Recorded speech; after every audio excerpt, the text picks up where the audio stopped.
Good morning, it's Fit Old Dog here. Today I want to talk about the importance of subtle body movements. Why are they important? Because they happen all the time and we generally don't notice them. For instance, in 2010, in the January of that year, I had a very mild abdominal pulse. Little did I know that slight movement in my stomach was a warning.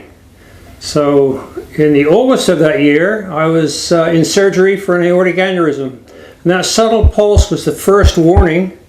The second sign was much more obvious. So if we watch these subtle changes in our body and the way we move, we can save ourselves a lot of trouble.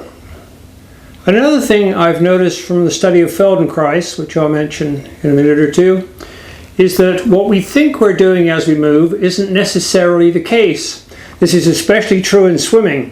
For instance, one can have a tendency to cross your arm over without realizing it.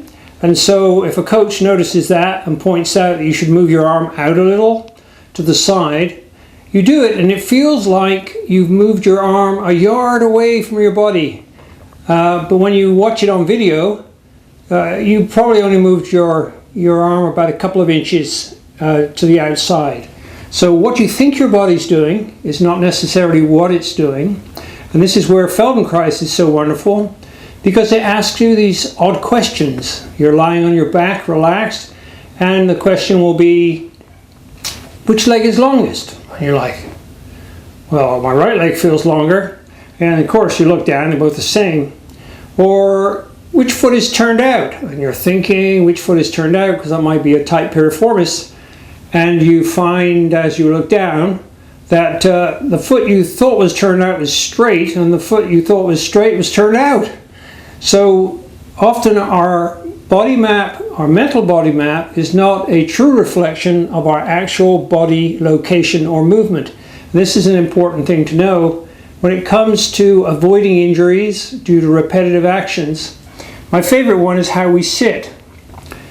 If you always sit the same way around, you will have a tendency, if your body is not exactly straight, which of course it generally isn't, to create some imbalance or misalignment in your body. I did that because I would sit with one leg crossed over the other, sitting in a chair, but I'd always do it the same way around. And that resulted in a stretching or lengthening on the right and a contraction on the left.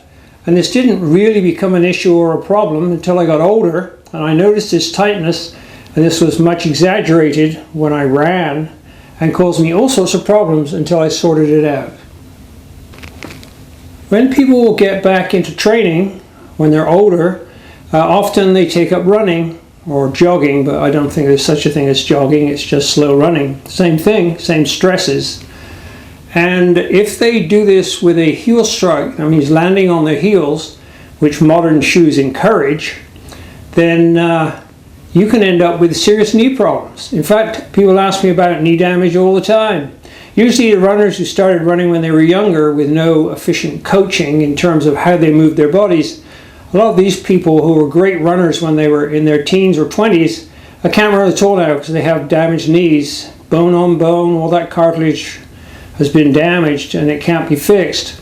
And you can do the same kind of damage later on if you don't make sure you avoid heel striking. And the best way to check that is the sandpit test, which I've written about. Run over a sandpit and see if there is a divot at the back of your shoe where it landed in the sand.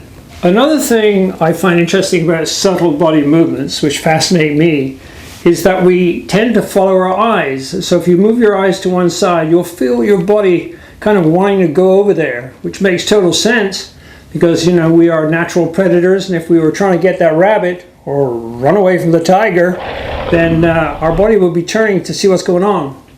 Also, we tend to follow our hands, and people don't realize that. So if you move your hands, you'll find your body is responding internally and getting ready to do something. It thinks you're planning to do something and is putting all the muscles and bones and joints in place to do whatever it is.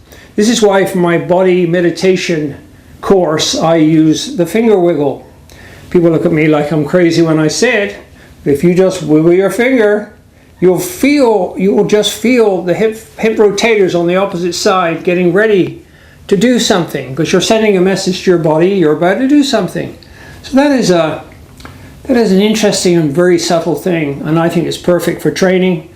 Other ways to deal with this issue of subtle changes in your body, say ankle tightening, is to balance on one foot while you're standing in the grocery line. You don't have to barely take your weight off the other foot, and you'll see if you are nicely balanced using your ankles for each leg. If you have a tight ankle, which I did for a long time, then you'll find you're tending to wobble around, having trouble balance, and you can fix that by engaging ankle flexibility.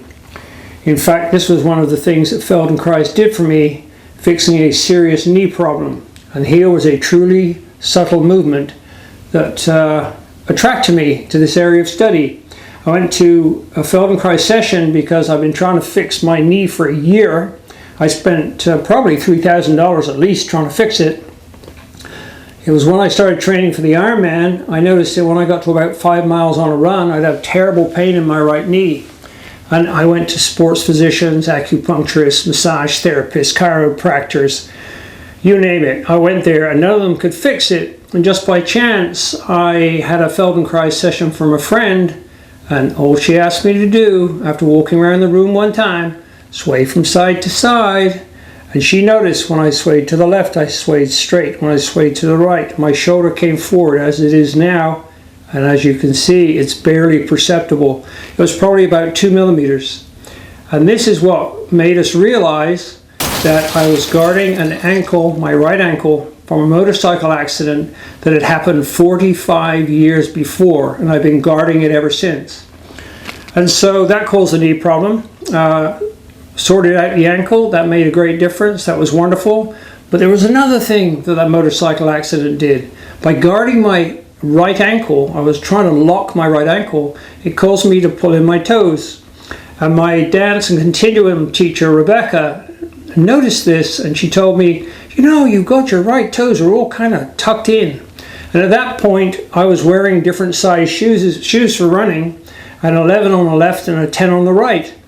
And so with a bit of work from Rebecca using yoga toes, I managed to get those toes back out and straight, and it was a lot of work.